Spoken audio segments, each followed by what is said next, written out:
এখন দুইটি গুরুত্বপূর্ণ বিষয় নিয়ে আপনাদের সামনে কথা বলতে চাই।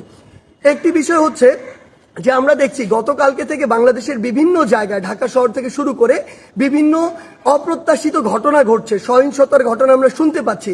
আমরা আপনাদেরকে স্পষ্ট করে বলতে চাই, এই যে বাংলাদেশের ছাত্র সমাজ একটি এত বড় আন্দোলন করেছে, একটি ফ্যাসিস্ট একটি সরকারের যে একটি পতন,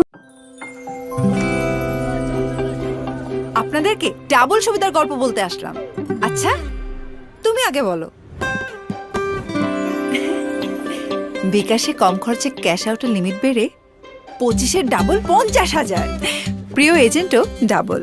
আগে বাসার কাছে একটা ছিল, আজকে আরেকটা সেট করলাম। গল্পটা আবার এক লাইনে বলো। বিকাশ ক্যাশ আউটের সুবিধা এখন আমাদের মতোই ডাবল।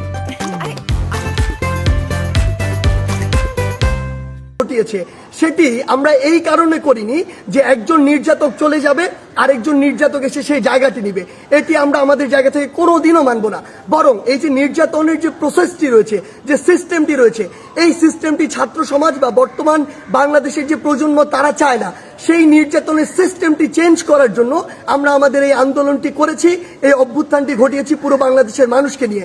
সেই জায়গা থেকে বিভিন্ন রাজনৈতিক মতাদর্শ, সে বিরোধী মতাদর্শ হতে পারে কিংবা বিভিন্ন যে রাজনৈতিক মতাদর্শে যা ছাত্র সংগঠন বিভিন্ন রয়েছে, তাদের কথা বিভিন্নভাবে শোনা যাচ্ছে যে তারা প্রতিহিংসার বশবর্তী হয়ে এই বিভিন্ন ভাঙচুরগুলো চালাচ্ছে। আমরা স্পষ্ট করে বলে দিতে চাই, এই বাংলাদেশে এরকম যদি অন্যায় বা অপরাধ যেগুলো হচ্ছে এগুলোর অবশ্যই প্রত্যেকটির বিচার হবে। সেই জায়গা থেকে আমরা স্পষ্ট করি, আমরা কখনো আমাদের জায়গা থেকে এমন সহিংসতাগুলো সমর্থন করি না।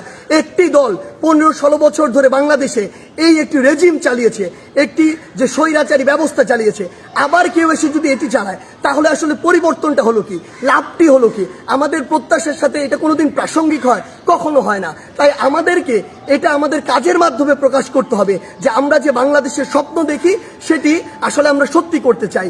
আরেকটি স্পষ্ট করে কথা বলতে চাই, সেটি হচ্ছে যে আমাদের যে সংখ্যালঘু ভাই বোনেরা রয়েছে, তাদের বিভিন্ন ধর্মীয় উপাসনালয় রয়েছে, সেগুলোতে অনেকেই চক্রান্ত করে আঘাত করার চেষ্টা করছে, অনেকে প্রোপাগান্ডা ছড়াচ্ছে, যা হচ্ছে না তাও বলছে।